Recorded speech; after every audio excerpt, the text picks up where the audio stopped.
আসসালামু আলাইকুম ওয়া রাহমাতুল্লাহ। ওয়ালাইকুম আসসালাম ওয়া রাহমাতুল্লাহি ওয়া বারাকাতুহু।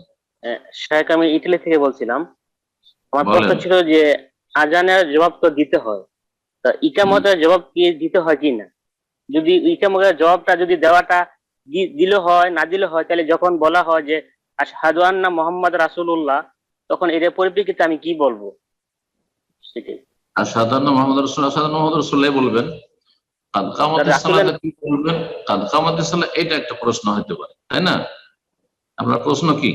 আর সাধারণ মোহাম্মদ রাসূলুল্লাহ শোনা যাচ্ছে না মনে হয়। রাসূলের নাম শুনলে যে দুরূদ পড়তে হয়, সেই কারণে কথাটা আছে আর কি, যে না, আশহাদু আন্না মুহাম্মদ রাসূল রাসূলুল্লাহ। সাল্লাল্লাহু আলাইহি সাল্লামের নাম শুনলে যেখানে দুরূদ পড়ার ক্ষেত্র আছে সেখানে দুরূদ পড়বেন। এখন আশহাদু আল্লা ইলাহা ইল্লাল্লাহ, আশহাদু মুহাম্মাদুর রাসূলুল্লাহ, আযানে ইকামতে সাল্লাল্লাহু আলাইহি সাল্লাম করতে হবে, এরকম তো কোনো প্রমাণ নেই। কথা বুঝছেন?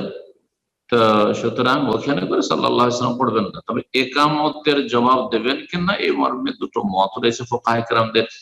অনেক উলামায়ে কেরামগণ বলেছেন যে একামতের জবাব দিতে হবে আজানের জবাবের মতো, সুতরাং আপনি জবাব দিয়ে দেবেন, একামতের জবাব দিয়ে দেবেন আপনি। কারণ একামতকেও আজান বলা হয়েছে, একামতকেও আজান বলা হয়েছে হাদিসের ভাষায়।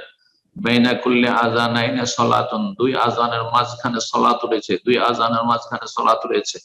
নবী বলেছেন দুই আজান মানে আজান একামতের মাঝখানে, সুতরাং আজান একামতের জবাব দেবেন। তবে একামতের জবাবের ক্ষেত্রে মতনৈক্য রয়েছে, দুটো মত রয়েছে। একদল বলছেন দিতে হবে, একদল বলছেন দিতে হবে না। আর আজানের জবাবের ক্ষেত্রে কোন ইখতিলাফ নেই। কাদ কামাতিস সালাহ বললে আকামাহা আল্লাহু আদামাহা যে বলে, এটি সহি নয়, এটি সহি নয়, জয়ীফ, দুর্বল, সুতরাং এটা বলবেন না। কাদ কামাতিস সালাহ আপনি কাদ কামাতিস সালাহ বলবেন। বাকি আশহাদু আন্না মুহাম্মাদ রাসূলুল্লাহ বলছেন একামত দাতা, আপনিও বলবেন আমিও সাক্ষী দিচ্ছি আন্না মুহাম্মাদ রাসূলুল্লাহ, আশহাদু আন্না মুহাম্মাদ রাসূলুল্লাহ। জি। আসসালামু আলাইকুম। ওয়ালাইকুম আসসালাম ওয়া রাহমাতুল্লাহি ওয়া বারাকাতুহু।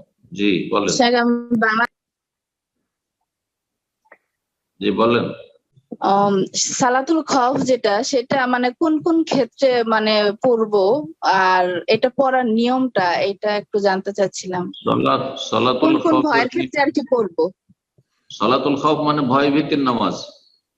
হ্যাঁ, নামাজ মানে এটা এটা কোন কোন ক্ষেত্রে পড়বো আর কি? দুশ্মনের, কাফেরদের যখন ভয় থাকবে যে এইরকম জামাত করে যদি আমরা মসজিদে নামাজ পড়ি তো দুশ্মন হামলা করে দিতে পারে যে কোনো সময় বাড়ি ঘরের ওপর বা ছেলে মেয়েদের ওপর, এইরকম, অথবা আমাদের ওপর, এইরকম ক্ষেত্রে সালাতুল খাউফ। সালাতুল খাউফের পদ্ধতি সম্পর্কে আমার বক্তব্য আছে, আমাদের ভাই একরাম ভাই আমাদের চ্যানেল থেকে পাঠিয়ে দেবেন আপনাকে ইনশাআল্লাহ, বা আমাদের যে এতে আছে তৌহিদের ডাক পেজ আছে তাতে দিয়ে দেবেন, আপনি সেখান থেকে শুনে নেবেন। জি।